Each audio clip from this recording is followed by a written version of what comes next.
हाय दोस्तों। हाय। नमस्कार। Good evening.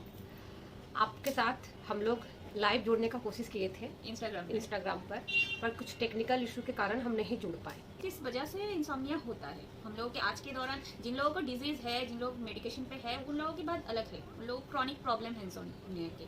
मगर जो लोग नॉर्मल है, मतलब जिनको कोई वैसे सच एस कोई डिजीज नहीं है इंसोम्निया की, मगर रातों रात वो लोग जागते रहते हैं, मोबाइल पे गेम खेलते रहते हैं, नहीं तो मूवी देखते रहते हैं, या तो सोने की भी कोशिश करते हैं तो रात में आधे सोने के बाद वो लोग जाग जाते हैं, नहीं तो वॉशरूम जाना पड़ता है, नहीं तो पेट के अंदर कुछ गैस जैसा बन जाता है। ऐसा कुछ कुछ प्रॉब्लम उन लोगों के साथ होते रहते हैं। तो ये सब क्यों होता है? तो ये ऐसा हम लोगों को सबको ही पता है, क्योंकि ये सारा एकदम कॉमन सी चीज है कि हम लोग जैसे आजकल के जो लाइफस्टाइल हम लोगों का चेंज हुआ है। हम लोग अच्छे खाने नहीं खाते। हम लोग जिसे अच्छे खाना समझते हैं वो असल में अच्छा है ही नहीं। ये सबसे बड़ी बात है कि हम लोगों को ज्यादा ऑयली खाना पसंद होता है, रेस्टोरेंट में बाहर का रेस्टोरेंट का खाना पसंद होता है, बाहर स्ट्रीट फूड पसंद होता है। मगर घर का बना हुआ उबला हुआ कुछ मिल जाए तो उसे हम लोग देख के चाहे किसी को भी खाने का मन नहीं करेगा और वोमिट आ जाएगा तुरंत। जब हम लोग खाना खाते हैं, जब रात 10 में सोने को है तो 9:30 या तो 9:45 या तो 10 में खाना जैसे तैसे करके खत्म करके बिस्तर पे। तो क्या होता है, डाइजेशन का जो प्रोसेस होता है वो पूरा हम लोग सोने के बाद से स्टार्ट होता है। हम जो जो खाना ले रहे हैं, जो प्रोटीन लेते हैं, जो फिश या तो मीट या तो वेजिटेबल या तो दाल या तो चावल या तो रोटी जो भी लेते हैं, उनका हर एक चीज का अलग अलग डाइजेशन का पीरियड होता है। हम अगर फ्रूट्स वगैरह लेते हैं तो उसके लिए डाइजेशन के लिए हम लोगों के 20 से 30 मिनट लग जाता है डाइजेशन में। और अगर हम लोग फिश लेते हैं, किसी भी टाइप का फिश लेते हैं, तो उसको डाइजेशन में 30 to 60 मिनट तो लग ही जाता है। ये डिपेंड करता है कि आप कौन सा फिश ले रहे हो, इसके ऊपर। फैटी फिश होगा तो ज्यादा टाइम लगेगा। और तीसरा है, हम वेजिटेबल जब लेते हैं वो 30 to 45 मिनट्स लगता है उसका डाइजेशन में। मगर इसके बाद जब हम चावल या तो रोटी, मतलब कोई भी सीरियल जब हम लेते हैं, तब उसका डाइजेशन पीरियड बढ़ जाता है। वो हो जाता है 1 आवर से लेके 1.5 आवर्स तक हो जाता है। और उसके बाद हम कभी मटन ले लेते हैं, कभी चिकन ले लेते हैं, कभी बीफ ले लेते हैं, कभी पोर्क ले लेते हैं, या तो चीज वगैरह ये सब ले लेते हैं, तो वहां पे डाइजेशन का पीरियड 1.5 आवर से लेके 5 आवर तक हो जाता है। तो आप समझ ही सकते हो, ओवरऑल खाने के बाद कम से कम 2 से 3 घंटे का आप गैप ना रखो तो आपका नींद कभी भी अच्छा नहीं हो सकता। तो इसलिए आज ये सिंपल सी बात मैंने बोला डाइजेशन के बारे में। इसके ऊपर इंसोम्निया का और भी बहुत सारा कॉजेज है और उसको बहुत सारा रेमेडीज भी है। और ये खाने के लिए जो सिंपल रेमेडी जो मैंने आज बोली वो है कि आप लोग कोशिश कीजिएगा कि अगर आपको रात को 10 बजे सोना है तो शाम को 7 से 7:30 तक आपका डिनर खत्म हो जाना चाहिए। और अपने क्वेश्चन है मेरा। हाँ बोले बोलो। क्वेश्चन ये है कि जो बहुत सारे लोग ऐसे हैं जो ऑफिस से ही लेट आते हैं। हाँ ठीक है, उनका तो 8 बजे खाना हो नहीं सकता है। हाँ, तो फिर उनके लिए क्या किया जा सकता है? उनके लिए हम ये कह सकते हैं, तो तब मैं घर घुसने के तुरंत बाद ऐसा फूड लेने की कोशिश करूंगी जैसे मुझे ये जो मैंने डाइजेशन का टाइम बताई, तो उनमें से जो चीज मुझे आधा घंटा या 1 घंटे के अंदर मेरा डाइजेशन कंप्लीट हो जाए, वो वाला खाना मैं लेने की हर वक्त कोशिश करूंगी। वो 10 बजे घुसने के बाद में कभी भी बीफ या तो मटन या तो पोर्क ये सब खाना अलाउ नहीं करने वाली। तो उस टाइम अगर ये खाना हो तो कम से कम हमें 7 तक डिनर कर लेना होगा। वो आपको छुट्टी के दिन आप ले लीजिए, जिस दिन आपके पास टाइम बचा हो आप उस दिन खा लीजिए। कोई या तो दिन में खा लीजिए, दिन में आप सोते नहीं हो तो दिन में खा लीजिए, मगर रात का जो खाना है उसको थोड़ा अवॉइड कीजिए। बूझ के खाइए तो आपका ही हेल्थ अच्छा रहेगा और आपका भी नींद अच्छा होगा। तो आप अगले दिन जब सुबह उठोगे तब बहुत फ्रेश होके एनर्जेटिक होके उठोगे। Thank you so much. अक्सर हमारे रात में जो नींद होती है, किसी का 2 घंटे का होता है और टूट जाता है। फिर हमारे अंदर बहुत सारे अजीब अजीब से ख्यालें आते रहती हैं।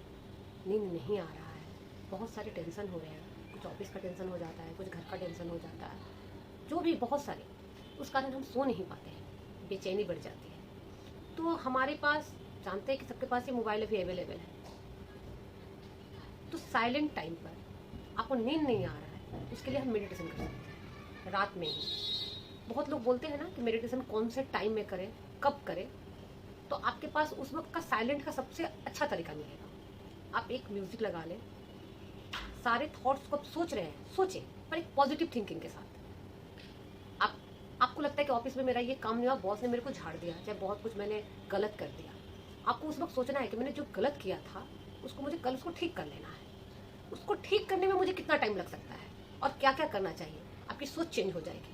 आपको नींद आ जाएगा, आपको नए नए आइडियाज मिल जाएंगे उस काम को करने के लिए। आपने सब कुछ सही किया, फिर भी आपके साथ लास्ट में गलत हो गया और आपको नींद नहीं आ रहा है, वो भी बात आपको परेशान कर रहा है, तो सबसे पहले आंखें बंद करके सुबह में जब उठे थे आपने क्या किया था? आपने उठा था, खुद को देखा था, अपने आप को धन्यवाद कीजिए। आपके पास में जो लोग भी सोए हुए थे, बैठे हुए थे, सभी लोग थे, आप उनका धन्यवाद कीजिए। उसके बाद आपने क्या क्या मोबाइल चेक किया। मोबाइल में आपके पास बहुत सारे व्हाट्सएप पे मैसेज थे, इंस्टा पे मैसेज थे, फेसबुक पे मैसेज थे, जिनको आप फेस से भी पहचानते हो और नहीं भी पहचानते हो, लेकिन आप उन सबको फ्रेंड मानते हो। आपने देखा आपको बहुत सारे लोगों ने मैसेज छोड़ रखा है रात को, यानी सारे लोग ठीक हैं, आप भी ठीक हो। अब रहा आपके काम के प्रति, आप सुबह में उठे, अपने काम को पूरी तरह से करने की कोशिश में लग गए। आपने सुबह से अपने जितना भी एफर्ट आपके अंदर था आपने सब दिया, आप पूरा नहीं कर पाए, आप थक गए, आपसे नहीं हो पाया। आप ये सोचो कल मैं जाऊंगा, उसको भी पूरा करूंगा और साथ में जो मेरे और पेंडिंग काम रहेंगे उसको मैं एक लेवल और आगे लेके जाऊंगा। ये सोचने लगेंगे, आपकी पॉजिटिव थिंकिंग ऑटोमेटिक आ जाएगी, आप रिलैक्स हो जाओगे, आपको नींद आने लगेगा। अगर उससे भी नींद नहीं आ रहा है, आप आंखें बंद करोगे, डीप ब्रीथ लोगे और ब्रीथ को एकदम धीरे धीरे छोड़ोगे, एकदम धीरे धीरे छोड़ोगे। जैसे आप 10 से 15 मिनट इसको करोगे, आपकी आंखें खुद ब खुद सोने के तरीके चले जाएंगे, आप साइलेंट हो जाओगे, आपको नींद आ जाएगी।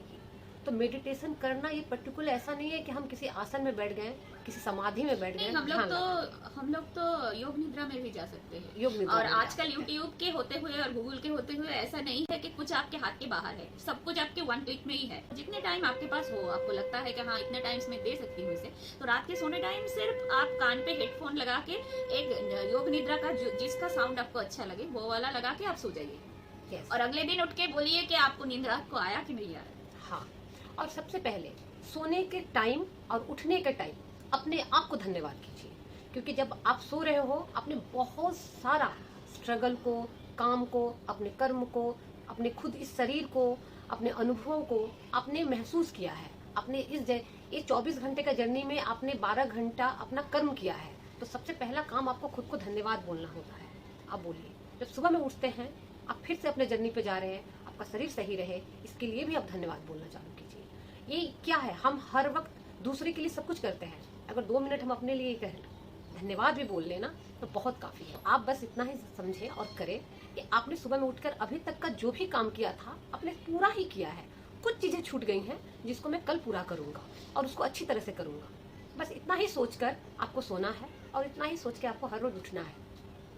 धन्यवाद। तो आज का नमस्कार। मगर और एक बार हम लोग सॉरी बोलना चाहते हैं दिल से, क्योंकि हम लोगों ने कोशिश किया था इंस्टा में लाइव आने की, मगर कोई इश्यूज के दौरान हम लोग आ नहीं पाए।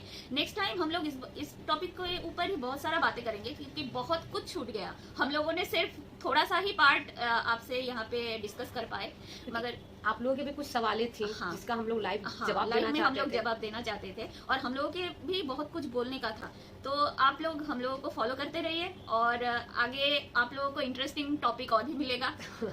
हम लोग कोशिश करेंगे, हमारे पास जितना है आप लोगों से शेयर करने की, और आपके क्वेश्चन अगर होंगे तो हम लोग उसका आंसर देने की भी कोशिश करेंगे। Thank you so much.